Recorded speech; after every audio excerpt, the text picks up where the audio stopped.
Hello, welcome to Learning Craftsmanship. In this video today I'm going to be making a steel bow. Here's the steel bow, made out of a piece of rebar. But before we jump into the meat of the video, there's a few things I wanted to talk about. First of all, a bit of a disclaimer. I'm not a blacksmith. By any stretch of the imagination, I'm not a blacksmith. But you know what, I can heat metal up and I can hit it with a hammer. And I'm getting better at hitting it with a hammer and I'm getting better at heating it up. The other disclaimer is that I'm not a bower. This is the first real bow that I've made.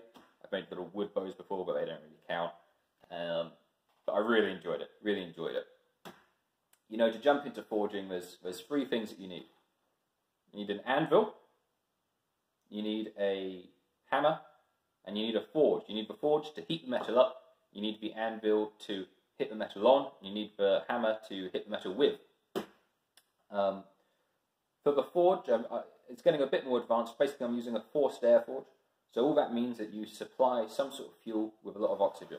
So for the forced air, I'm using a hairdryer. It's very cheap. Picked it up for $1 or $2 at Salvation Army. I think it's the easiest way to jump into forging. For fuel, I'm using charcoal lumps. You know, really piece of wood charcoal.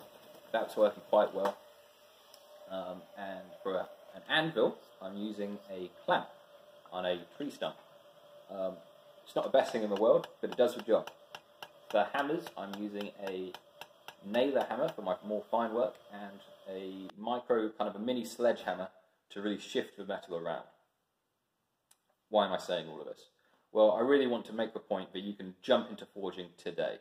I'm not a professional by any stretch of, by any means really, I'm not a professional. But I enjoy it. I've only been forging for about a month, I'd say, in my back garden. So it's really something that anybody can get started with. I hope that you enjoy the video. Let's jump straight into it.